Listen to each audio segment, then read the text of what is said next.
Hi guys, അപ്പോൾ തുടങ്ങാം അല്ലേ? ദേ കാണുന്ന സോനു മോനുവിൻ്റെയും കഥയിലൂടെയാണ് നമ്മൾ ഇന്നത്തെ സെക്കൻഡ് MCQ സീരീസ് തുടങ്ങുന്നത്. ഇന്നത്തെ ക്വസ്റ്റ്യൻ ആണ്, which one of the following countries shares the longest land frontier with India? 4 ഓപ്ഷൻസും ഉണ്ട്.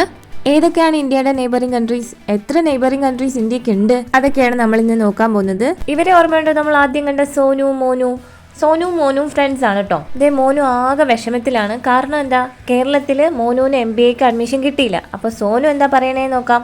ബാ ചൈനയിൽ പോവാം, നമുക്ക് MBA എടുക്കാം. ഈ സോനു പറയുന്ന ഡയലോഗ് പഠിച്ചു കഴിഞ്ഞാൽ നമുക്ക് ഇന്ത്യയുടെ neighbouring countries in the order മറക്കാണ്ട് ഓർത്തിരിക്കാൻ പറ്റും. റെഡ് കളേഴ്സിൽ കൊടുത്തിരിക്കുന്ന ലെറ്റേഴ്സ് ആണ് നിങ്ങൾ ഹൈലൈറ്റ് ചെയ്ത് നോക്കേണ്ടത്. ഇത് കണ്ടോ, സോനു മോനു, അതിൽ എസും എമ്മും കണ്ടായിരുന്നോ നിങ്ങൾ? അതുവഴിയാണ് നമ്മൾ ശ്രീലങ്കയും മാൽദീവ്സും ഓർത്തിരിക്കുന്നത്. സോനു മോനു ശ്രീലങ്ക മാൽദീവ്സ് SM. ഓക്കെ, ഇനി ആദ്യം മുതൽ നോക്കാം. നോക്കിയേ, സോനു എന്താ പറഞ്ഞത്? ബാ BA എന്താണ്? ബംഗ്ലാദേശ്. ബാ ചൈനയിൽ പോവാം. ചൈന തന്നെയാണ്. പി നോക്കിയേ, പി പാകിസ്ഥാൻ. പിന്നെ നമുക്കില് N എന്താണ്? നേപ്പാൾ. MBA അതേപോലെ തന്നെ ഓർത്തിരിക്കുക. MBA Myanmar, Bhutan, Afghanistan.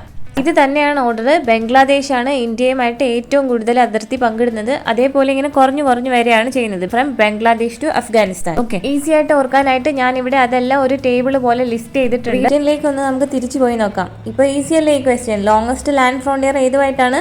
ബംഗ്ലാദേശുമായിട്ടാണ്. Okay, detailed video ഉടൻ തന്നെ ചാനലിൽ അപ്ലോഡ് ചെയ്യുന്നുണ്ടാവും. See you in the next video and please subscribe to our channel.